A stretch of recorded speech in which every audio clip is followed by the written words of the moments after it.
அங்கீகாரம் வாங்கி நம்ம சட்டமன்ற உறுப்பினரா சட்டமன்றத்துக்கு உள்ள இல்லைன்னு சொன்னா இதை பற்றி பேச முடியுமா?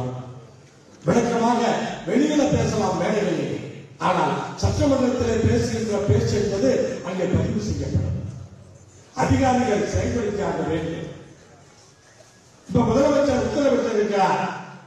அங்கே கோவையினுடைய மாவட்ட பொறுப்பு அமைச்சரும் திருப்பூருடைய மாவட்ட பொறுப்பு அமைச்சரும் விரைவாக இதற்கு தீர்வு காண வேண்டும், பேச்சுவார்த்தையை முடிவுக்கு கொண்டு வர வேண்டும், கூலியை உயர்த்தி கொடுப்பதற்கு நீங்கள் பேச்சுவார்த்தை உத்தரவு பேச்சுவார்த்தை தீவிரமாக நடத்த வேண்டும் என்று முதலமைச்சர் அவசரத்திற்கு இங்கே உத்தரவிட்டிருக்கிறார். அவர் சட்டமன்றத்திலே இன்றைக்கு விசைத்தறியாளர்களுடைய அந்த உண்ணாவிரத போராட்டத்தை பற்றி பேசக்கூடிய அந்த வாய்ப்பு இன்றைக்கு நமக்கு கிடைத்திருக்கிறது. நாம் அதை எடுத்து வைத்த காரணத்தினால் பல சட்டமன்ற உறுப்பினர்கள் நமக்கு ஆதரவாக இன்றைக்கு சட்டமன்றத்திலே பேசியிருக்கிறார். ஆனால் இன்றைக்கு நாம் பெற்றிருக்கிற அரசியல் அங்கீகாரம் எம்எல்ஏவாக எம்பியாக இருக்கிறோம் என்று சொன்னால் அதுதான் கொங்கு மண்டலத்தினுடைய கோரிக்கைகளை அரசிடம் வைத்து அதை நிறைவேற்றுவதற்கு இன்றைக்கு காரணமாக இருக்கிறது. பல்வேறு விஷயங்களை பார்த்திருப்பீர்கள். கோவையாக இருந்தாலும் திருப்பூராக இருந்தாலும் எந்த ஊராக இருந்தாலும் அந்த ஊரினுடைய பிரச்சனைக்கு நான் சட்டமன்றத்திலே பேசிக் கொண்டிருப்பதை பார்த்திருப்பீர்கள். நான் எப்போதுமே என்னை திருச்செங்கோடு சட்டமன்ற உறுப்பினராக மட்டும் நினைப்பது கிடையாது. மொத்த கொங்கு மண்டலத்திற்குமான சட்டமன்ற உறுப்பினராகத்தான் என்னை பாதித்து நடந்து கொண்டிருக்கின்றேன். அப்படிப்பட்ட கேள்விகளை நான் எழுப்பிக் கொண்டிருக்கின்றேன். இன்றைக்கு நாம் சட்டமன்றத்திற்கு சென்று கொண்டிருந்த பொழுது காலையிலே தீரச்சனுக்கு மாலை அணிந்து வரும் பொழுது சென்னை மாவட்டத்தினுடைய தலைவர் என்னோட வாகனத்திலே செல்வராஜ் வந்து கொண்டிருந்த பொழுது சேலம் மாவட்டம் ஏற்காடு மலையிலே அங்கே மின்மாற்றிகள் பிரச்சனை இருக்கிறது, அதனால் மின்சார குறைபாடு இருக்கிறது, உடனடியாக தீர்க்க வேண்டும், அது சட்டமன்றத்திலே கோரிக்கை வைக்க வேண்டும் என்று சொன்னார். அந்த அவர் சொன்ன அந்த ஞாபகத்தோடு நான் சட்டமன்றத்திற்கு சென்றேன். இன்றைக்கு சேலம் மாவட்டத்தினுடைய ஏற்காடு மலையினுடைய மின்சார பற்றாக்குறையை போக்குவதற்கான அந்த தீர்வை நான் கேட்டேன்.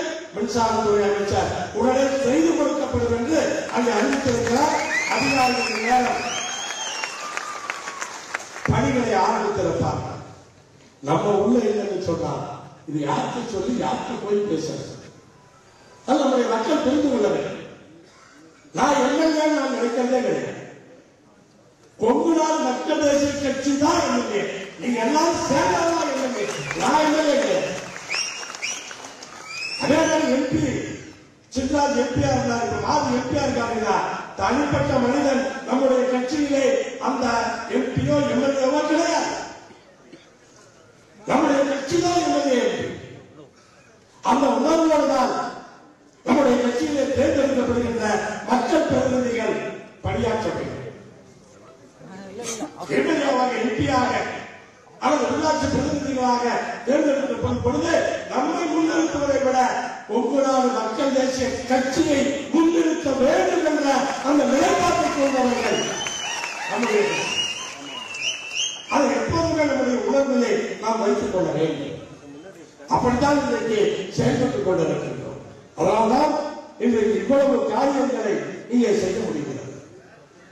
அதை இன்றைக்கு கேட்டுக்கொள்வதெல்லாம் பல கட்சிகளிலே பல பேர் இருக்கலாம், அவர்கள் நம்மோடு உறவாக இருக்கலாம். ஆனால் யோசித்து பாருங்கள், எந்த கட்சியிலே எம்எல்ஏ எம்பி இருந்தால் இந்த கொங்கு மண்டலத்திற்கான தேவைகளை பேசுவார்கள் என்று ஒப்பிட்டு பாருங்கள். அதெல்லாம் கதை பேச வேண்டும். ஒப்பிட்டு உண்மையை பாருங்கள், யதார்த்தத்தை பாருங்கள். எத்தனை காரியங்களை நாம் சட்டமன்றத்திலே பேசியிருக்கிறோம். இப்போ நம்முடைய மாதேஸ்வரன் எம்பியான பின்னாடி அந்த நாடாளுமன்றத்திலே அதற்குள்ளாக 4 முறை பேசி அந்த கோரிக்கைகளை வைத்து அவற்றை தீர்ப்பதற்கான அந்த நடவடிக்கைகளை மேற்கொண்டிருக்கிறார். இது நம்முடைய வேலை. கொங்கு மண்டலத்திற்கான தேவைகளை கேட்டு பெறுவதுதான் நம்முடைய முக்கியமான கொள்கை என்று நம்முடைய சித்தார்த்த அவர்கள் இங்கே பேசி சென்றார். அதான் உண்மை.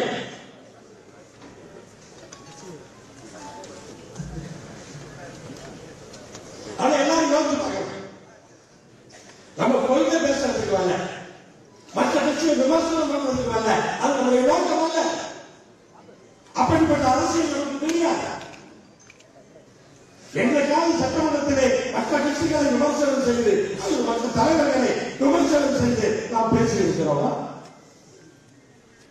12 நிமிடங்கள் பேசினால் பொது மண்டலத்தினுடைய 30 கோரிக்கைகளை அங்கே பட்டியலிடக்கூடியவர்களாக நாம் இருக்கிறோம். அதில் பல விஷயங்கள் இன்றைக்கு நிறைவேறி இருக்கிறது, நிறைவேறிக் கொண்டிருக்கிறது. அதை முதலமைச்சரும் புரிந்து கொண்டிருக்கிறார். அதனால்தான் கோவை வள்ளிக்கும்மியினுடைய அந்த பாராட்டு விழாவிற்கு கின்னஸ் சாதனை பாராட்டு விழாவிற்கு வந்த பொழுது அவர் பேசும்போது சொன்னார், கொங்குநாடு மக்கள் தேசிய கட்சியினுடைய பொதுச் செயலாளர் ஈஸ்வரன் சட்டமன்ற உறுப்பினராக சட்டமன்றத்திலே பேசினார், அது கொங்கு மண்டலத்திற்கான நலனுக்காகத்தான் இருக்கும் என்பது எங்களுக்கு தெரியும் என்று பேசினார். அதை நாம் செய்து கொண்டிருக்கிறோம். அதைத்தான் அவர் குறிப்பிட்டார்.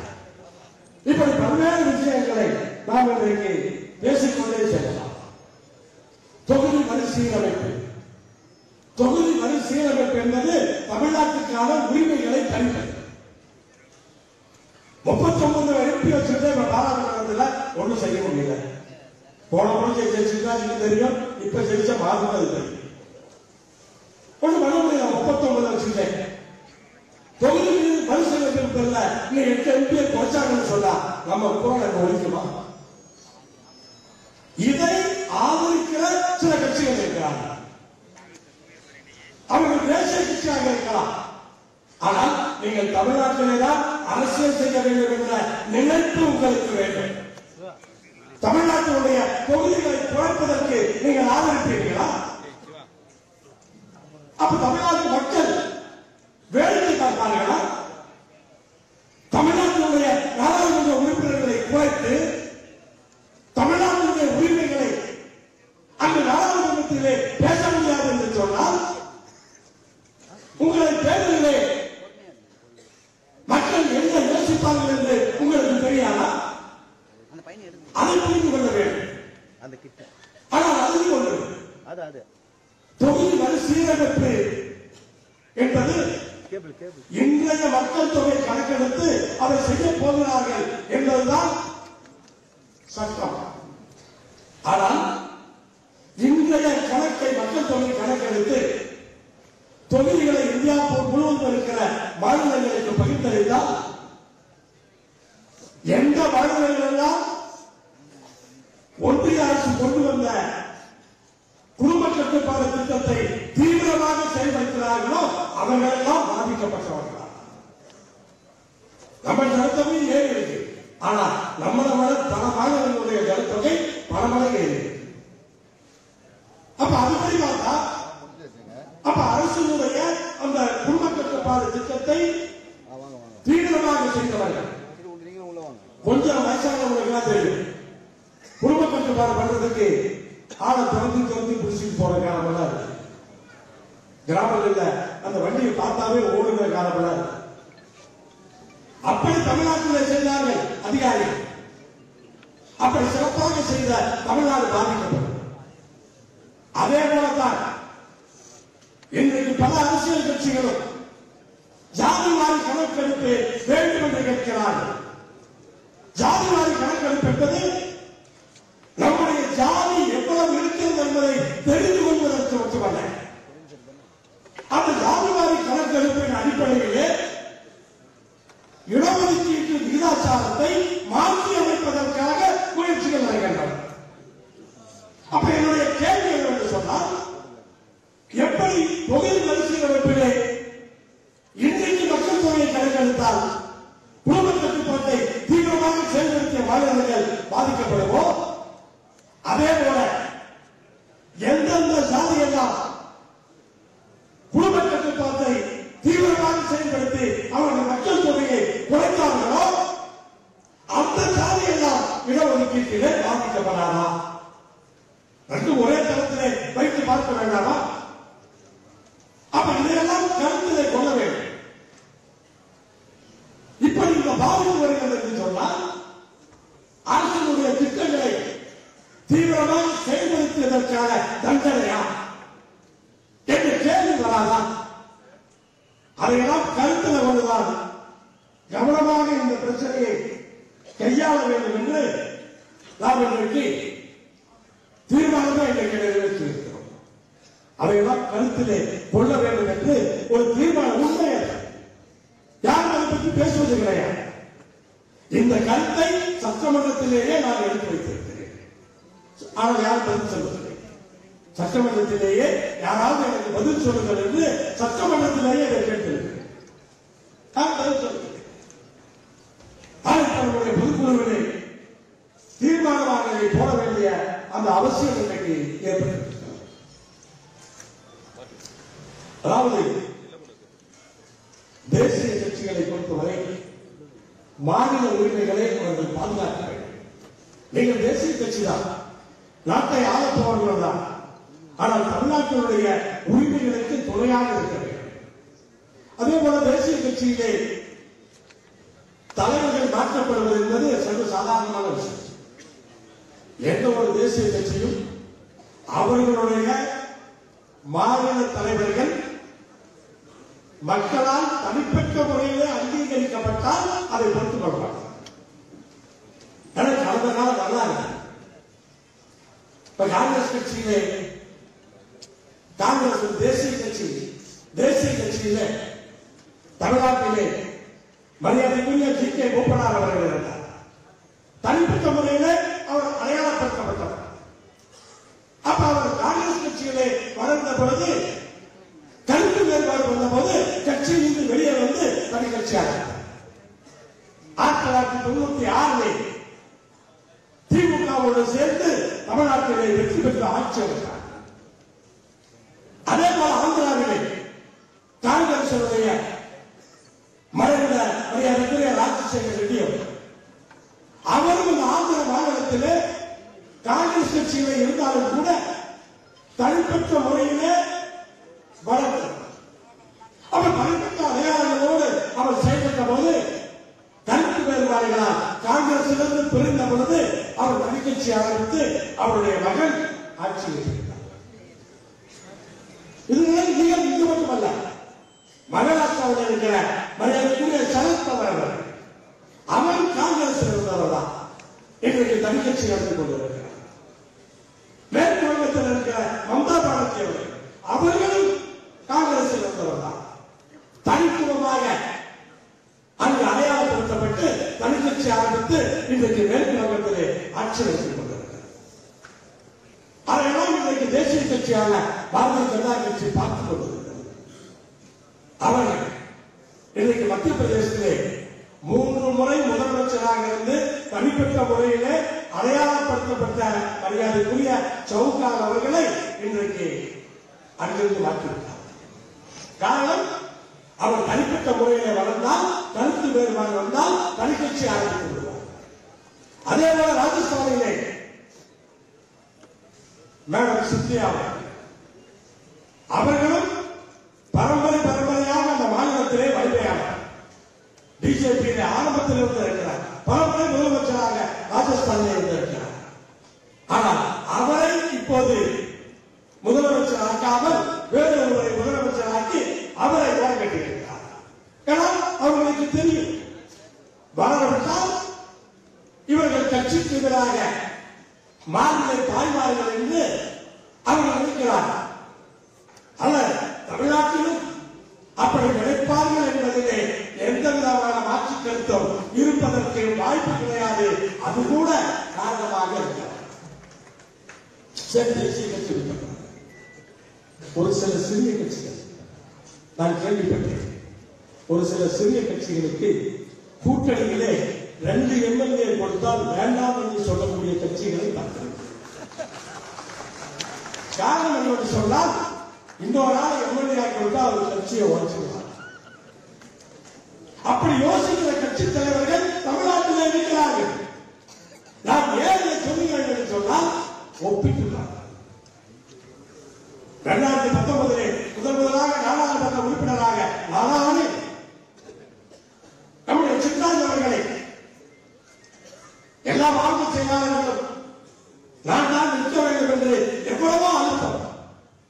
அதை தாண்டி நம்முடைய சிந்தாந்த அவர்களை அந்த தேர்தலில் நிறுத்தி வைத்து அங்கே திருச்செங்கோடு விவேகானந்தா கல்லூரியிலே அந்த வெற்றி சான்றிதழை பெற்றுக்கொண்டு வாகனத்திலே அவரை மேலே வைக்க சொல்லி நான் கீழே பக்கத்திலே அமர்ந்து பெருமையோடு சென்றவர். அதை இன்னைக்கு கூட நான் சட்டமன்ற உறுப்பினராக இருக்கிறேன். ஆனால் 2019 கூட்டணி கட்சிகளை கூட கோபித்துக் கொண்டார். ஏன்னா எல்லா கட்சியிலும் அவருடைய கட்சியினுடைய தலைவர்கள் அந்த நாடாளுமன்ற தேர்தலிலே நின்று வெற்றி பெற்று நாடாளுமன்ற உறுப்பினரானார். ஆனால் ஒரு கட்சியினுடைய தலைவராக நாம் நம்முடையது ஒரு பகுதிக்கான கட்சி, மொத்த தமிழ்நாட்டுக்கான கட்சி என்று கூட சொல்லுவாங்க. இது கொங்கு நாட்டுக்கான கட்சி, எந்த மாற்று கருத்து கிடையாது. அப்படி இருக்கும் பொழுது நம்முடைய குரல் நாடாளுமன்றத்தில் அல்ல சட்டமன்றத்திலே ஒழித்தால் கொங்கு மண்டலத்திற்கு நன்மைகள் நடக்கும் என்று நான் நினைத்த காரணத்தினால் அது இன்றைக்கு நடந்து கொண்டிருக்கிறது என்று பார்க்கும் பொழுது, அன்றைக்கு நம்முடைய சிந்தாஜி அவர்களோடு நாடாளுமன்ற உறுப்பினராக இந்திய ஜனநாயக கட்சியினுடைய தலைவர் எஸ்ஆர்எம் கல்வி நிறுவனங்களுடைய வேந்தர் பாரி வேந்தர் அவர்கள் நான் ஒரு முறை டெல்லியிலே போய் டெல்லிக்கு போயிருந்த போது எம்எல்ஏ ஆன பின்னாடி டெல்லிக்கு போயிருந்த போது எடுத்து சொன்னார், நீ எடுத்த முடிவு தான் கரெக்ட், நான் எழுந்து என்னால ஒன்றும் பண்ண முடியல, நீ சட்டமன்றத்தில் கலக்கிறத நான் பார்த்துட்டு இருக்கேன் அப்படின்னு சொல்லி நானும் அதைத்தான் செய்திருக்க வேண்டும், நான் தவறு செய்திருக்கிறேன் என்று சொன்னார். இது அவராக எடுத்து சொன்னார்.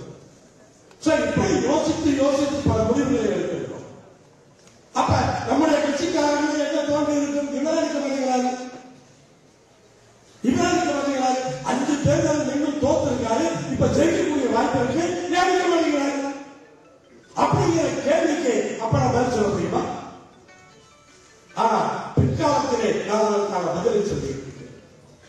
அதன் தலைமையில ஒரு முடிவு இருக்கிறோம் என்று சொன்னால் அந்த முடிவு கட்சியினுடைய நலனுக்காக இருக்கும், கொங்கு மண்டலத்தினுடைய நலனுக்காக இருக்கும், அது வெற்றி பெறக்கூடிய வாய்ப்பை உருவாக்கக்கூடியதாக இருக்கும், நமக்கெல்லாம் உரிமைகளை பெற்றுத் தரக்கூடியதாக இருக்கும். ஆனால் தலைமை ஒரு முடிவெடுக்கிறது என்று சொன்னால் தயவு செய்து சட்டேக்கப்படாது. நம்ம எல்லாமே தலைவர்கள் ஆச்சு, நம்ம வித்யாலயம் சொல்றது நம்ம எல்லாம் தலைவர்கள், யாருமே தொண்டர்கள் கிடையாது. நம்ம அப்படி நினைக்கிறதே இல்லை, அப்படி ஒரு வார்த்தை கூட நம்ம வேலையில வராது. எல்லாருமே தலைவர்கள் தான், அப்படியே நம்ம வந்து பழக்கப்பட்டிருக்கோம். அப்படி இன்னைக்கு நம்முடைய செயல்பாடுகள் கூட்டணி பற்றி நம்முடைய சித்தாஜி அவர்கள் சொன்னார், எல்லா தேர்தலிலுமே கமிட்டி போட்டுதான் கூட்டணி பேசப்படுகிறது. ஏன்னா அவரும் அந்த கமிட்டியில இருந்திருக்காங்க, அவருக்கும் தெரியும். அதனால புதுசா நம்ம கமிட்டி போடணும் அப்படிங்கிற அந்த போடுமா மாற்றமாங்கிற சந்தேகம்லாம் யாருக்குமே வேண்டாம். இதுக்கு முன்னாடி நடந்த அத்தனை தேர்தல்களிலுமே நம்ம கமிட்டி போட்டுதான் நாங்க பேசிட்டு இருக்கிறோம். பொதுச் செயலாளர் நேரடியாக எந்த பேச்சுவார்த்தையும் கூட்டணி கட்சியோடு நடந்தது கிடையாது. அதனால அதை அவருக்கு நான் ஞாபகப்படுத்துகிறேன்.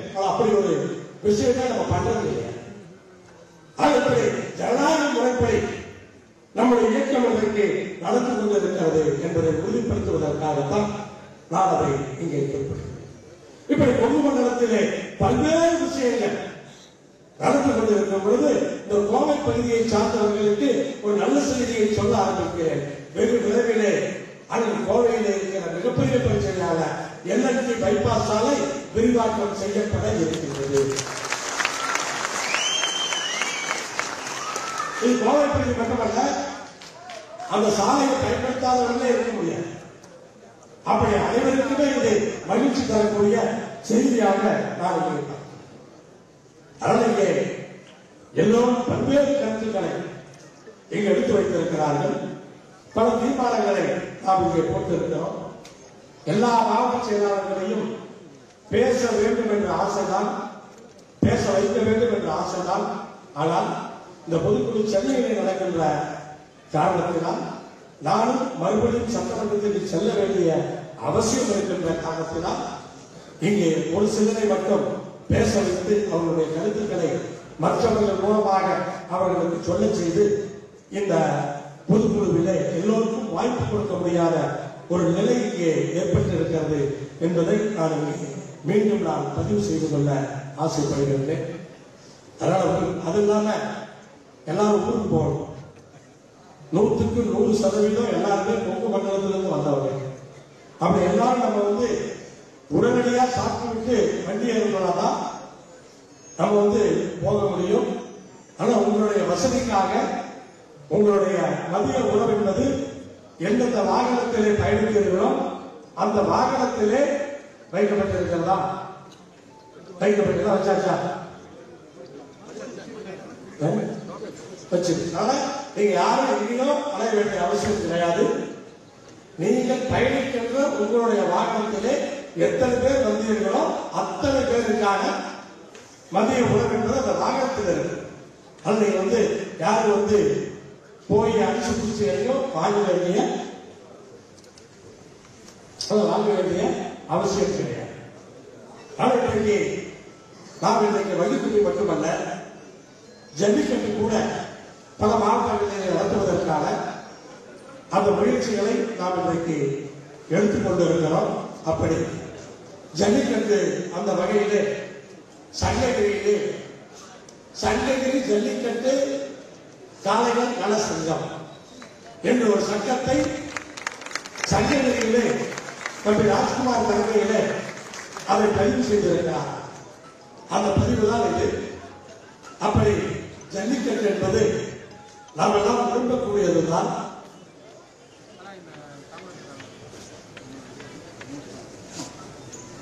எப்படி ஒரு மாவட்டத்திலே வள்ளிக்குடி நடத்தினால் அந்த மாவட்ட செயலாளருக்கு தான் தெரியும் எவ்வளவு செலவாகிறது.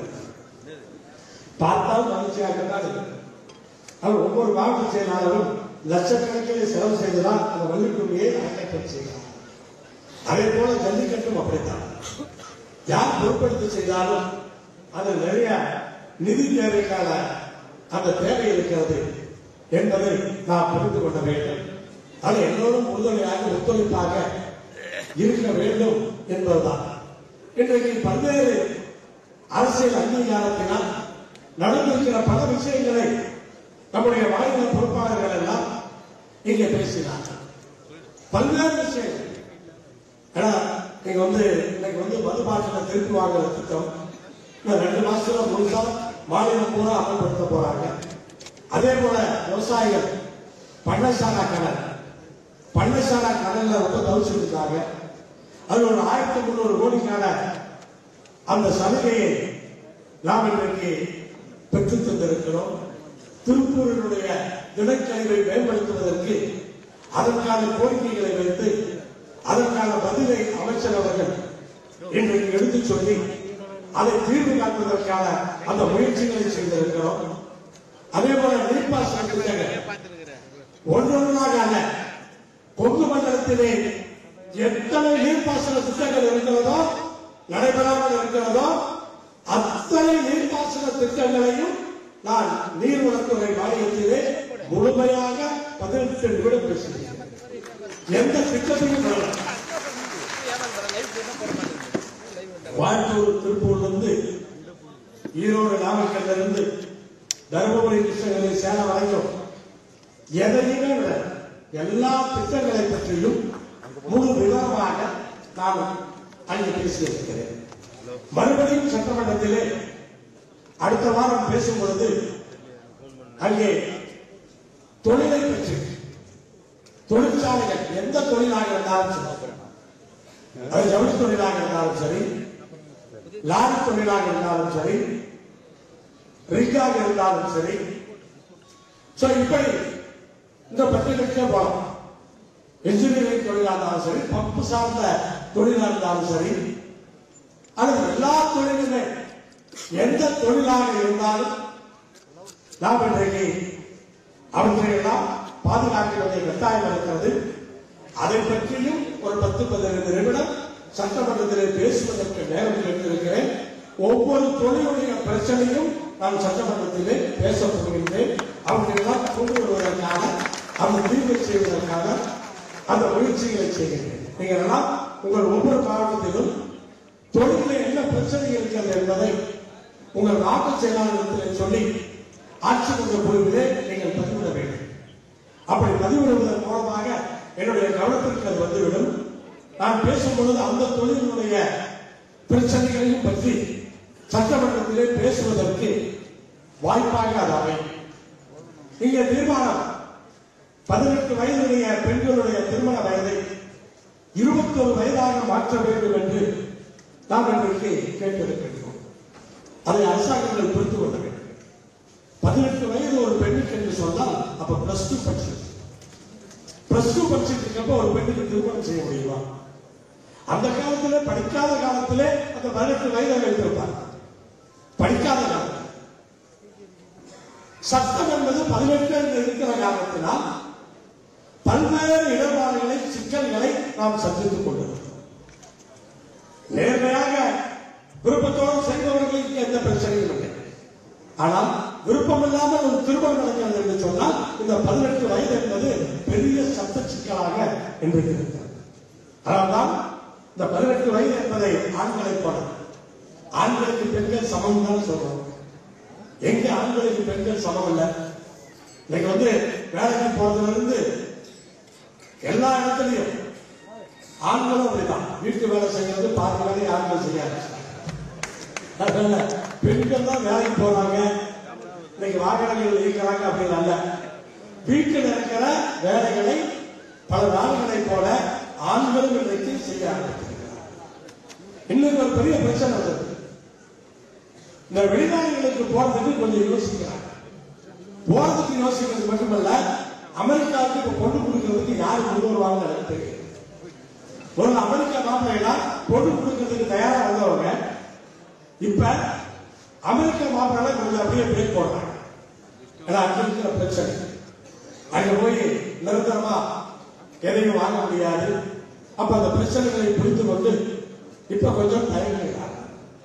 ஆனால் வெளிநாடுகள் என்பது வெளிநாடு தான். நம்முடைய நாடு, நம்முடைய மாநிலம் தமிழ்நாடு என்பது தமிழ்நாடு தான்.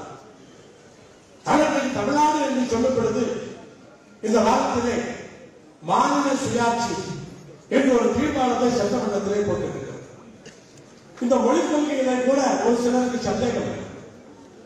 ஏதாவது ஒரு மொழியை கற்றுக் கொண்டுதானே அவங்கதான் இந்திய கற்றுக்க சொன்னதே அப்படிங்கிற ஒரு சந்தேகம். அதை தீர்க்க வேண்டியது என்னுடைய கடமை. அதாவது இப்ப ஒரு பையன் படிக்கிறான்னு சொன்னா அவன் நாளைக்கு குஜராத்துக்கு வேலைக்கு போறான்னு வச்சுக்க. பள்ளிக்கூடத்தில் படிக்கிறப்பவே அவங்களுக்கு தெரியுமா நம்ம குஜராத்துக்கு தான் வேலைக்கு போறோம், அதனால குஜராத்தை கத்துக்கலாம் அப்படின்னு முடிவெடுக்க முடியுமா? இல்ல மேற்கு வங்காளத்துக்கு போறோம், பெங்காலியை கத்துக்கலாம்ல பள்ளிக்கூடத்தில் படிக்கிறப்ப முடிவெடுக்க முடியுமா? இப்படிப்பட்ட இந்த பிரச்சனைகள் இன்றைக்கு என்ன ஆகும் சொன்னா இந்தி மொழியை திணிப்பதற்கு ஒரு வாய்ப்பை அது ஏற்படுத்தும். அப்படிப்பட்ட அந்த வாய்ப்பை உருவாக்குவதற்காகத்தான் இன்றைக்கு முயற்சித்தார். அதே போல கடைசியாக நான் சொல்லிக் கொள்வதெல்லாம், நான் அசாமில் வேலை பார்த்தேன் 3 வருஷம். ஒரே மாசத்துல ஹிந்தி பேச ஆரம்பிச்சு. 1 மாசத்துல பேச கற்றுக்கொள்ளுகிற இந்தியை நான் 12 ஆண்டு காலம் பள்ளியில படிச்சு பரீட்சை எழுதி பாஸ் பண்ணலாம். அந்த கேள்வி இல்லையா? ஆனால் இப்படி தமிழ்நாட்டினுடைய அந்த நிலைப்பாடுகள் என்பது இன்றைக்கு தீவிரமாக சரியாக இருக்கிறது என்பதை நாம் புரிந்து கொள்ள வேண்டும் என்று அன்போடு உங்களை இந்த நேரத்திலே கேட்டு, இந்த பொதுக்குழுவில் இயற்றியிருக்கிற தீர்மானங்களை எல்லாம் நீங்கள் எல்லாம் உணர்ச்சியோடு நீங்கள் கைதட்டி ஆரவாரித்து அதை நிரூபித்திருக்கிறீர்கள், அதை நிறைவேற்றியிருக்கிறீர்கள். அதெல்லாம் கண்டிப்பாக நிறைவேறும். அதை நம்மால் நிறைவேற்ற முடியும் முடியும் முடியும் முடியும் முடியும் முடியும் முடியும் முடியும் முடியும் முடியும் முடியும் முடியும் முடியும் முடியும் முடியும் முடியும். நன்றி, வெற்றி நிச்சயம். பொதுக்குழு கையெழுத்தான பேப்பர்லாம் அப்படியே என்கிட்ட கொடுப்பாரு. வாப்பா போடாரவர் இந்த சன்னை மைக் மைக் மைக் கொஞ்சம் மட்டும் ஒளிங்கடா பாலா யார் ராஜே அங்க போட்டியா கிட்ட எடுத்து போயிட்டீங்களா? அவன் என்ன சொன்னான்?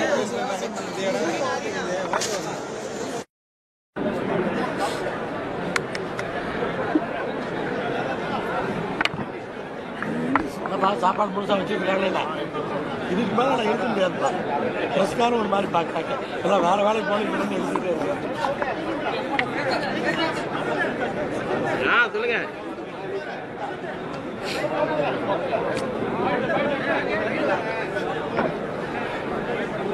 எங்க இருக்கு? உள்ள போயிருக்கா?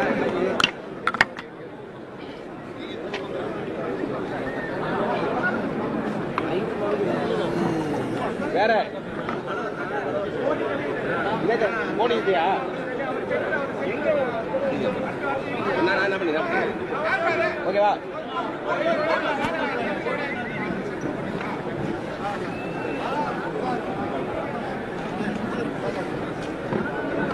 என்ன எல்லாமே இது போயிடும். வெளியெல்லாம் ஆள் நின்று கரெக்டாக பண்ணுங்க.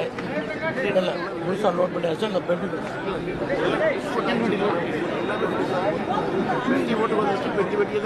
அதெல்லாம் ரைட்டு வந்து ஏற்றாச்சா? இல்லை வெளியே போனோன்னு எல்லாம் வந்துருச்சு. ராமகிருஷ்ணன்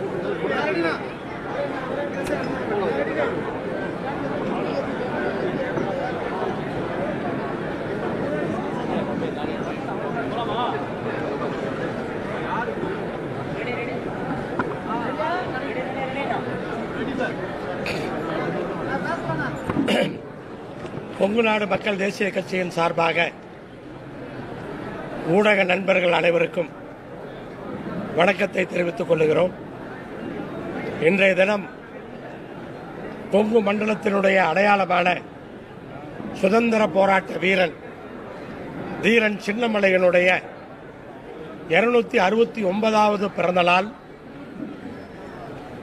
இன்றைக்கு காலையிலே சென்னை கிண்டியில் இருக்கிற தீரன் சின்னமலையினுடைய சிலைக்கு மாண்புமிகு தமிழ்நாட்டினுடைய முதலமைச்சர் அவர்கள் அமைச்சர் பெருமக்களோடு வந்து மாலை அணிவித்து மலர் தூவி மரியாதை செய்திருக்கிறார்.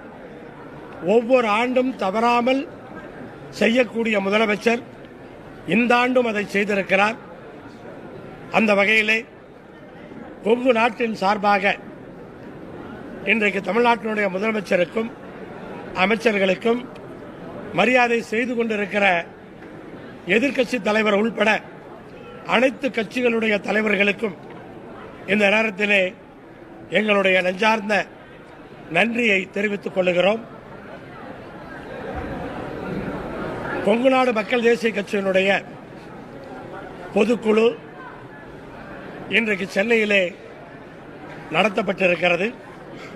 ஒவ்வொரு ஆண்டும் வேறு வேறு கொங்கு பகுதியினுடைய மாவட்டங்களிலே நடத்தப்பட்டாலும் இந்த ஆண்டு தீரன் சின்னமலையினுடைய பிறந்த நாளையும் சேர்த்து அந்த விழாவை முடித்த கையோடு பொதுக்குழுவை சென்னையிலே இங்கே நடத்துவது என்று தீர்மானிக்கப்பட்டு இப்போது பொதுக்குழு நடந்திருக்கிறது. பல்வேறு தீர்மானங்களை இந்த பொதுக்குழுவிலே நாங்கள் நிறைவேற்றியிருக்கிறோம். அந்த தீர்மானங்கள் எல்லாம் மக்கள் நலன் சார்ந்த தீர்மானங்கள். அந்த தீர்மானங்களை சில தீர்மானங்களை மாநில அரசும் சில தீர்மானங்களை ஒன்றிய அரசும் நிறைவேற்ற வேண்டிய அவசியம் இருக்கிறது. அதை ஒன்றிய மாநில அரசுகள் நிறைவேற்ற வேண்டும். அதற்கு ஊடக நண்பர்கள் அனைவரும் இந்த செய்தியை உலகம் முழுவதும் கொண்டு சென்று அவை நிறைவேறுவதற்கு நீங்கள் உறுதுணையாக இருக்க வேண்டும் என்று இந்த நேரத்திலே உங்கள் அனைவரையும் அன்போடு நான் கேட்டுக்கொள்கின்றேன். தேர்தலுக்கு இன்னும் ஓராண்டு காலம் இருக்கிறது என்று சொன்னாலும் தமிழ்நாட்டை பொறுத்தவரை தேர்தல் காய்ச்சல் என்பது இப்போதே அடிக்க ஆரம்பித்திருக்கிறது என்பதை நான் சொல்லி உங்களுக்கு தெரிய வேண்டிய அவசியமில்லை. அந்த நிலைமைகள் அத்தனையும் நீங்கள் அறிவீர்கள். இப்படி ஒவ்வொரு கட்சியுமே தங்களுடைய மாநிலத்திலே தேசிய கட்சியாக இருந்தால் நம்முடைய தமிழகத்திலே அதேபோல மாநில கட்சிகளும் தேர்தலுக்கு தங்களை தயார்படுத்திக் கொண்டிருக்கிறார்கள். திராவிட முன்னேற்ற கழகத்தினுடைய தலைமையில் இருக்கிற எங்களுடைய கூட்டணியும் நாங்கள் எல்லாம் எப்போதும் பணி செய்வது போல தேர்தல் பணிகளை அவரவர் பகுதிகளிலே இன்றைக்கு செய்து கொண்டிருக்கிறோம். 2026 எங்களுடைய கூட்டணி ஒரு மகத்தான வெற்றியை பெறும் என்பதிலே எந்த சந்தேகமும் இல்லாமல் அந்த நம்பிக்கையோடு இன்றைக்கு நாங்கள் உழைத்துக் கொண்டிருக்கிறோம்.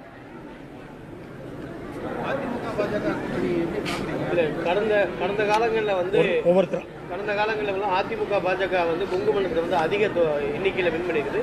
2026 அதிக அளவில் வெற்றி பெறணும்னு சொல்றாங்க. அதை எப்படி பாக்குறீங்க? உங்களுக்கு 2021 இருந்த சூழ்நிலைகள் வேறு. அதற்கு பிறகு நடந்த 2024 நாடாளுமன்ற தேர்தலில் அத்தனை தொகுதிகளையும் நாங்கள் வென்றெடுத்திருக்கிறோம். 2021 பிரியாத அதிமுக இருந்தது. அதிமுகவில் எல்லோரும் ஒன்றாக இருந்து பணியாற்றினார்கள். இன்றைக்கு அவர்களுக்குள்ளே பல்வேறு உட்கட்சி பிரச்சனைகள் இருக்கிறது. அதுவும் இல்லாமல் புதிதாக அதில் தலைவர்கள் உருவாகி பாரதிய ஜனதா கட்சி அவர்களை எல்லாம் தனியாக டெல்லிக்கு அழைத்து அவர்கள் கட்டுப்பாட்டிலே வைத்துக் கொள்வதற்கான முயற்சிகளை செய்வதன் மூலமாக அந்த கட்சியே 2021 இருந்தது போல இப்போது இல்லை என்பதை நாம் இன்றைக்கு புரிந்து கொள்ள வேண்டும். அதேபோல மற்ற கட்சிகள் 2021 அவர்களோடு கூட்டணியில் இருந்தவர்கள் இப்போது அங்கே உள்ளே செல்வதற்கு தடுமாறுகிறார்கள். ஏனென்றால் பிஜேபி அதிமுக கூட்டணியே ஒரு அவசரமாக உருவாக்கப்பட்ட கூட்டணியாக தெரிகிறது. கருத்து முரண்களோடு அந்த கூட்டணி அமைக்கப்பட்டிருக்கிறது. கூட்டணி பேசுவதற்காக அதிமுகவுடைய பொதுச் செயலாளர் இபிஎஸ் அவர்கள் டெல்லிக்கு செல்லுகிறார். அங்கு மாண்புமிகு அமித்ஷா அவர்களை பார்க்கிறார். பேசிவிட்டு வெளியில் வருகிறார். வந்து சொல்லுகிறார், தமிழ்நாட்டினுடைய நலனுக்காக நான் வந்தேன், நான் கூட்டணி பேசவில்லை என்று. அமித்ஷா அவர்களுடைய வீட்டினுடைய காம்பவுண்டை அவர் தாண்டவில்லை. அமித்ஷா அவர்கள் ட்வீட் போடுகிறார், கூட்டணி பேசினோம், 2020 26 என்டிஏ கூட்டணி ஆட்சி அமைக்கும் என்று போடுகின்றார். அதேபோல இபிஎஸ் அவர்கள் சென்னைக்கு வந்தார். அடுத்த விமானத்திலே திரு செங்கோட்டையன் அவர்களை டெல்லி அழைக்கிறது. அவர் அங்கே செல்லுகிறார். அவரை பார்த்து அனுப்புகிறார்கள். ஏன் பார்த்தார், எதற்கு பார்த்தார் என்று அவரும் சொல்லவில்லை. இபிஎஸ் அவர்களும் விளக்கவில்லை. இபிஎஸ் அவர்கள் எனக்கு தெரியாது என்று சொல்லிவிட்டார். பிஜேபியினுடைய தலைவர்கள் யார் யாரை வேண்டுமானாலும் பார்க்கலாம் என்று சொல்லிவிட்டார். இப்படிப்பட்ட நிலை இருக்கிறது. அதற்கு பிறகு இங்கே கூட்டணி அமைத்து விட்டோம் என்று அமித்ஷா அவர்களும் இபிஎஸ் அவர்களும் பத்திரிகையாளர்களை சந்திக்கிறார்கள். தமிழ்நாட்டிலே கூட்டணிக்கு தலைமை ஏற்பது இபிஎஸ் என்று சொல்லுகிறார்கள். ஆனால் அந்த பத்திரிகையாளர் சந்திப்பிலே கூட்டணிக்கு தலைமை ஏற்கின்ற ஒரு தலைவர் ஒரு வார்த்தை கூட பேசவில்லை. எல்லாமே பாரதிய ஜனதா கட்சியினுடைய மரியாதைக்குரிய அமித்ஷா அவர்கள் தான் முழுமையாக பேசினார். அதுதான் அன்றைக்கு நடந்தது. அந்த சந்தேகம் எல்லாருக்குமே இருந்து கொண்டிருந்தது. அப்படி மத்திய உள்துறை அமைச்சர் அவர்கள் பேசும் பொழுது கூட்டணி ஆட்சி என்று தெளிவாக சொன்னார். ஆங்கிலத்திலே கோயலிஷன் கவர்மெண்ட் என்று அவர் சொன்னார். கோயலிஷன் கவர்மெண்ட் என்று சொன்னால் கூட்டணியில் இருக்கிற எல்லா கட்சிகளுக்கும் பங்குண்டு என்று அர்த்தம். அதை கூட பத்திரிகையாளர்கள் கேட்டார்கள். பாரதிய ஜனதா கட்சியினுடைய வெற்றி பெறுகின்ற எம்எல்ஏக்கள் மந்திரி ஆவார்களா என்று கூட கேட்டார்கள். அதுவெல்லாம் தேர்தலுக்கு பிறகு யாரை மந்திரியாக்குவது என்று பேசிக் கொள்வோம் என்று அங்கே பதில் சொன்னார். இப்படிப்பட்ட சூழலிலே அதிமுகவுடைய பொதுச் செயலாளர் இபிஎஸ் அவர்கள் நேற்று பேட்டி கொடுக்கிறார். ஆட்சியில் யாருக்கும் பங்கு கிடையாது. இப்ப எவ்வளவு முரண்களை ஒரு வார காலத்திற்குள்ளாக நான் பட்டியலிட்டு விட்டேன். இப்படிப்பட்ட முரண்களோடு ஓராண்டு காலம் அவர்கள் செல்ல வேண்டும். அதிமுகவுக்கு ஏன் இவ்வளவு அவசரம் என்று தெரியவில்லை. இவ்வளவு அவசரப்பட்டு கூட்டணி அமைக்க வேண்டிய அவசியம் கிடையாது. தேர்தலுக்கு ஓராண்டு காலம் இருக்கிறது. அப்ப இப்படிப்பட்ட கூட்டணியிலே இணைவதற்கு மற்ற கட்சிகள் யோசிக்கிறார்கள். பாட்டாளி மக்கள் கட்சியை பற்றி உங்களுக்கு தெரியும். பாட்டாளி மக்கள் கட்சியிலே இன்றைக்கு டாக்டர் சீனியர் டாக்டருக்கும் ஜூனியர் டாக்டருக்கும் என்ன பிரச்சனை இருக்கிறது என்று இது எல்லாத்துக்கும் ஓப்பனான விஷயம். இதுல மறைமுகமா சீக்கிரட்டா பேசுறதுக்கு ஒண்ணுமில்லை. அப்ப பாட்டாளி மக்கள் கட்சியினுடைய நிலை என்ன? இப்படிப்பட்ட முரண்பாடுகளோடு ஒரு கூட்டணி அமைந்தால் அவர்கள் வெற்றி பெறுவோம் என்று சொல்லுவது எப்படி மக்களுக்கு ஒரு நம்பிக்கையை தரும்? முதலமைச்சரோட நிகழ்ச்சியில வள்ளி கும்மி நடத்தப்பட்டதற்கு எதிர்ப்பு தெரிவித்து கருத்துக்கள் பரிமாறப்பட்டது. இந்த விஷயம் வள்ளி கும்மியை பொறுத்தளவுக்கு இன்றைக்கு 16,000 பேர் கலந்து கொண்ட வள்ளி கும்மி நிகழ்ச்சியை லண்டனிலிருந்து கின்னஸ் நிறுவனம் வந்து அங்கீகாரப்படுத்தி கின்னஸ் சான்றிதழை வழங்கி இருக்கிறது. அந்த சான்றிதழ் பெற்றவர்களை பாராட்டுவதற்காக முதலமைச்சர் அவர்கள் கோயம்புத்தூருக்கு வந்திருக்கிறார். அங்கும் நாங்கள் வள்ளிக்கும்மி நிகழ்ச்சியை நடத்தி இருக்கிறோம். அது எல்லோராலும் பாராட்டப்பட்டிருக்கிறது. யாரோ உங்களுக்கு தெரிந்த ஒருத்தர் 2 பேர் அதை சொல்லுகிறார்கள் என்று நாங்கள் அதை எடுத்துக்கொள்ள வேண்டிய அவசியம் இல்லை. பொதுவாக எல்லோராலும் அது பாராட்டப்பட்டிருக்கிறது. அது ஒரு பாரம்பரிய கலையை மீட்டெடுத்திருக்கிறோம். ஒரு மகிழ்ச்சியான செய்தி அது. அந்த வள்ளி கும்மி விவகாரத்துல மத்திய அமைச்சர் வந்து தவறா பேசினாங்க, மன்னிப்பு கேட்கணும்னு சொன்னீங்க. இது வரைக்கும் அங்க இருந்து எந்த பதிலும் இல்ல. நம்ம நீங்க தான் கேட்கணும். நான் சொல்லிட்டேன். பத்திரிகையாளர்கள் தான் அவரை பாக்குறப்ப கேட்கணும். நீங்க யாரும் கேட்கல. நீங்க கேட்ட எங்கிட்ட கேட்கறத விட நான் சொல்லியிருக்கேன் அவர் மன்னிப்பு கேட்கணும்னு. அவர் என்ன மன்னிப்பு கேட்கல உங்களுக்கு தெரியும். அப்ப பத்திரிகையாளர் சந்திப்புல அந்த அமைச்சரை நீங்க கேட்கணும். இப்ப அதிமுக பலவீனமா இருக்கிறதுனாலதான் கூட்டணி ஆட்சிங்கிறது வந்து எழுதுன்னு நினைக்கிறீங்க? ஒருவேளை அதுதான் காரணமா இருக்கு. அதாவது அவர் கூட்டணி ஆட்சின்னு சொல்றப்ப ஒரு பக்கத்துல பேச முடியாம உட்கார்ந்து இருக்காருன்னு சொன்னா அதுக்கு பேர் பலவீனம் தானே.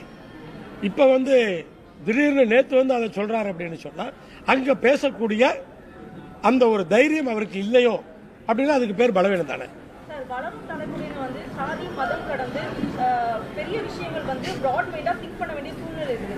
உங்களை போன்ற கட்சியினர் வந்து நாட்டுக்காக உழைத்த, மாநிலத்துக்காக உழைத்த சிந்தனையாளர்களாக இருந்த அம்பேத்கர், பெரியார், அறிஞர் அண்ணா இவர்களை போன்றவர்களை பற்றி அதிகம் பேச வேண்டியது இருக்குது. அவர்களுடைய புகைப்படங்களை உங்களுடைய கட்சி சார்ந்த இடத்தில் வந்து பதியப்பட வேண்டியது. ஏன் நீங்க தீரன் செல்லமலை பத்தி ஏன் சொல்ல மாட்டேங்கிறீங்க? காளிங்கராயனை பத்தி ஏன் சொல்ல மாட்டேங்கிறீங்க? இப்ப சமூக முன்னேற்றத்திற்காக பாடுபட்ட கோவை செழியனை பத்தி ஏன் சொல்ல மாட்டேங்கிறீங்க? ஏன் கோவை செழியன் வந்து தந்தை பெரியாரோடு, பேரறிஞர் அண்ணாவோடு, கலைஞர் அவர்களோடு, புரட்சித் தலைவர் எம்ஜிஆரோடு பணியாற்றியவர், மக்கள் பணியாற்றியவர். ஏன் அதை பத்தி? அதாவது இது வந்து எப்படின்னா ஒரு சில விஷயங்களை ஒரு சிலர் முன்னெடுக்கிறார்கள். அதனால யாரும் யார் மேலையும் ஒரு காழ்ப்புணர்ச்சி கூடாது. ஆனா இப்ப வந்து நீங்க வந்து முதல்ல வந்து அம்பேத்கரை வந்து ஒரு ஜாதி கட்டத்துக்குள்ள நீங்க அடக்குறீங்க பாத்தீங்களா? I object. ஏன்னா அப்படித்தான் அம்பேத்கர் இன்றைக்கு உருவகப்படுத்தப்படுகிறார். அப்படி அல்ல. அம்பேத்கர் பல நல்ல விஷயங்களை அந்த அரசியல் சாசன சட்டத்தை வகுத்த பொழுது பல்வேறு விஷயங்களை அவர் இன்றைக்கு செய்திருக்கிறார். அது ஒரு பெரிய பட்டியலே இட முடியும். பொதுவான பல விஷயங்களை செய்திருக்கிறார். பல உரிமைகளை அனைத்து சமூக மக்களுக்குமாக அவர் இயற்றியிருக்கிறார். அவர் என்னமோ ஒரு சமுதாயத்துக்கு மட்டும்தான் அவர் செய்தார் என்கிற கோணத்திலே நீங்கள் பார்ப்பதும் அப்படிப்பட்ட கேள்விகளை கேட்பதும் நான் வன்மையாக கண்டிக்கிறேன். அது நீதிமன்றம் சொல்லியிருக்காங்க. நீதிமன்றத்தினுடைய விஷயங்களை பத்தி நம்ம வந்து பேசணுமா அப்படிங்கறதா என்னுடைய சந்தேகம். கருத்து வந்து இப்ப நீதிமன்றம் ஒன்று சொல்றப்ப அது நீங்க கேட்டுதான் ஆகணும். அப்ப நீதிமன்றம் சொல்லும் போது அதற்கு தகுந்தாற் போல எல்லோரும் இயங்கிதான் ஆகணும். வக்ஃபு வாரிய சட்ட திருத்த மசோதாவுக்கு உங்க எம்பி வந்து வாக்களிக்கலன்னு விமர்சனம் வருது. அதுக்கான காரணம் பாருங்க. நான் வந்து தமிழ்நாடு சட்டமன்றத்தில் பொதுச் செயலாளராக ஆதரித்து மிக வலிமையாக ஆதரித்து நான் பேசியிருக்கிறேன். ஒரு மனிதன் என்று இருந்தால் உடல் உபாதைகள் உங்களுக்கு வராதா? இன்னைக்கு நீங்க பிரஸ் மீட்டுக்கு வரல அப்படின்னா உங்களுக்கு உடம்பு சரியில்லை அப்படின்னு சொன்னா அதை நான் கொச்சைப்படுத்தலாமா? அதை படுத்தக்கூடாது. ஏன்னா கூட இருந்த நாடாளுமன்ற உறுப்பினர்களுக்கு தெரியும். அது வந்து தொடர்ந்து போயிட்டே இருக்கு. ராத்திரி ஒரு 8 மணிக்கு அவருக்கு வந்து முடியாத ஒரு சூழ்நிலை, உடம்பு, ஆஸ்பத்திரிக்கு போக வேண்டிய நிலைமை, டாக்டர் வந்து ரெஸ்ட் எடுக்கணும்னு சொல்றாரு. அப்ப வந்து கூட இருக்கிற சக எம்பிக்கள் தேவையானால் ஆஸ்பத்திரியிலிருந்து ஸ்ட்ரெச்சர்ல கூட கூட்டிட்டு வந்துடுறோம் அப்படி என்று சொல்லி இருக்கிறார்கள். இதான் நடந்தது. இதனால அதை நீங்க ஒரு வித்தியாசமா பார்க்க வேண்டிய அவசியம் இல்லை. நீங்க மேடையில் பேசும்போது பெண்களின் திருமண வயது, பெண்களுக்கான முக்கியத்துவம் குறித்து பேசுறீங்க. இப்போ உங்களுடைய கட்சியில மீட்டிங்ல மேடையில பார்க்கும்போதே பெண்களை ஒரு 3% கூட பார்க்க முடியல. இது அடுத்த மாநாட்டுல அடுத்த கட்டத்துல மாற்றி அமைக்கப்படுமா? பெண்களுக்கான அதாவது பெண்களுக்கான முக்கியத்துவத்தை கொடுக்கறதுனால தான் வள்ளி கும்மியை நாங்கள் இவ்வளவு சிறப்பாக பண்ணிட்டு இருக்கோம். வள்ளி கும்மியே பெண்களுக்கானது தான். இன்னைக்கு அவங்க தான் கின்னஸ் சாதனை பண்ணியிருக்காங்க. அவங்க பண்ணியிருக்காங்களா? அவங்க பண்ணலை. நாங்கள் தான் பின்னாடி நின்று எல்லாத்தையும் செஞ்சுருக்கோம். கின்னஸ் நிறுவனத்தை கூட்டிகிட்டு அங்கே சர்டிஃபை பண்ணியிருக்கோம். அதே போல் முதலமைச்சரை கூட்டிகிட்டு போய் அந்த பாராட்டு விழாலாம் பண்ணியிருக்கோம். அதனால் இப்போ எங்களுக்கு இப்போ சென்னை அப்படிங்கிறதுனால அங்கிருந்து அவங்க டிராவல் பண்ண வேண்டிய அவசியம் இருக்குது. கூட்டத்தில் பெண்கள்லாம் நீங்கள் சொல்ல முடியாது. அதான் சொல்கிறேன். அது மாதிரி பொறுப்பாளர்கள் டிராவல் பண்ணி சென்னைக்கு வர வேண்டிய, ஏன்னா வீடுகளில் பெண்களுக்கு எவ்வளவு பிரச்சனைகள் இருக்குன்னு உங்களுக்கு தெரியும், பொறுப்புகள் இருக்குன்னு தெரியும். இன்னைக்கு எக்ஸாம் நிறைய நடந்துட்டு இருக்கு. பரீட்சைகள் நடக்கிற நேரத்தில் அந்த சில பொறுப்பாளர்கள் வர முடியாத சூழல். அதனால் அந்த காரணம் என்னன்னு கேட்டீங்க, நன்றி. ஏன்னா என்னால் சொல்லக்கூடிய அந்த வாய்ப்பை எனக்கு உருவாக்கி கொடுத்துருக்கீங்க. Thank you sir. கொங்கு மண்டலத்தில் நடக்கிற தீண்டாமை எப்படி பார்க்குறீங்க? உங்களுடைய கட்சி என்ன அதுக்காக இருக்குது? இல்லை, எதை தீண்டாமைன்னு சொல்றீங்க? நீங்கள் எதை தீண்டாமைன்னு சொல்றீங்க? ஏற்றத்தாழ்வு அதான் என்னன்னு சொல்லுங்க. அப்படி பொத்தாம்பதுவா சொல்லக்கூடாது இல்லையா? என்னன்னு சொல்லுங்க. தனி கல்லறைகள், தெருவில் அவங்களை போக விடாமல் பண்றது, தனி டம்ளர், அந்த மாதிரி விஷயங்கள் இன்னும் தொடர்ந்து. தனி டம்ளர் எங்க இருக்குன்னு இருங்க. இப்பெல்லாம் பேப்பர் டம்ளர் வந்துருச்சு இல்லையா? அப்படி இருக்கப்ப தனி டம்ளர் வைக்கிறாங்கன்னு நீங்க ஒரு பேச்சுக்காக பேசிட்டு இருந்தா இன்னுமே அந்த பழைய பல்லவியே பாடிட்டு இருந்தா அப்படிப்பட்ட நிலை எங்குமே கிடையாது. ஏன்னா நாங்கள் அங்கே இருக்கிறோம், எங்களுக்கு தெரியும். நீங்கள் அதிகமாக ஜாதி கலவரம் இல்லாத பகுதி என்று சொன்னால் தமிழ்நாட்டிலே கொங்கு மண்டலம் தான். நான் அறுதிட்டு சொல்ல முடியும். நாங்கள் எல்லாரும் சேர்ந்து தான் கொங்கு மண்டலத்தை இன்னைக்கு தொழில் ரீதியாக முன்னேற்றிருக்கோம். எங்களுக்கு அதனுடைய யதார்த்தம் தெரியும். ஏன்னா காலையில் எழுந்திரிச்சா எல்லாத்துக்கும் வேலை இருக்கு. பிள்ளையார் கோயிலில் உட்காந்து அரட்டை அடிக்கக்கூடிய வாய்ப்பு யாருக்குமே இல்லை. அதனால பிரச்சனைகள் ரொம்ப கம்மி. ஆனால் உங்களுக்கு தெரியும், தொழில் ரீதியாக கொங்கு மண்டலம் வளர்ந்திருக்கிறது என்று உங்களுக்கு தெரியும். அதை வளர்த்தியவர்கள் ஒரு ஜாதியை சார்ந்தவர்கள் மட்டுமல்ல, எல்லா சமுதாயத்தையும் சார்ந்தவர்கள். கொங்குங்கிறது முதல்ல ஜாதி கிடையாது. கொங்குங்கிறது அந்த பகுதி, கொங்கு ரீஜன். அதில் நீங்கள் பல பேர் கொங்குனாவே அது ஒரு ஜாதி அப்படிங்கிற மாதிரி எண்ணத்தில் இருக்காங்க. இது அப்படி அல்ல. கொங்குங்கிறது அந்த பகுதி. சின்னதுரை, நெல்லையில சின்னதுரைங்கிற ஒரு தலித் மாணவன் வெட்டி மறுபடியும் வெட்டப்பட்டிருக்காரு. நெல்லையில சின்னதுரைங்கிற ஒரு தலித் மாணவர் மறுபடியும் பாதிக்கப்பட்டிருக்காரு. ஏற்கனவே பாதிக்கப்பட்டாரு, மறுபடியும் பாதிக்கப்பட்டிருக்காரு. இதுக்கு அடிப்படையான காரணம் ஜாதி பெருமையை பேசுறதா இந்த மாதிரி நீடிக்குது அப்படின்னு சொல்லி திரு திருமாவளவன் ஒரு கருத்தை சொல்றாரு. இது எப்படி பாருங்க, இது முதலமைச்சரோட கருத்தோடு நான் ஒத்து போகிறேன். சட்டமன்றத்திலேயே முதலமைச்சர் சொன்னார், அங்கொன்றும் இங்கொன்றுமாக நடக்கிற ஒரு சில விஷயங்களை வைத்துக்கொண்டு மொத்த மாநிலத்திலும் இப்படி நடப்பது போல நாம் உருவகப்படுத்தக்கூடாது. காவல்துறை கடுமையான நடவடிக்கைகளை அதற்கு எடுத்துக்கொண்டிருக்கிறார்கள், அதற்கான தீர்வை காண்கிறார்கள்.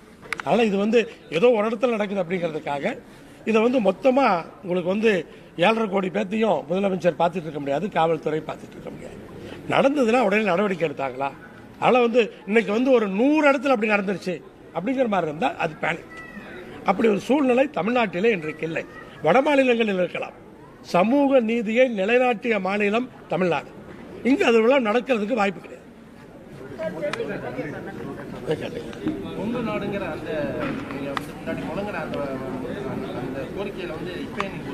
எங்க கட்சி பேரே கொங்கு நாடு மக்கள் தேசிய கட்சி தானே.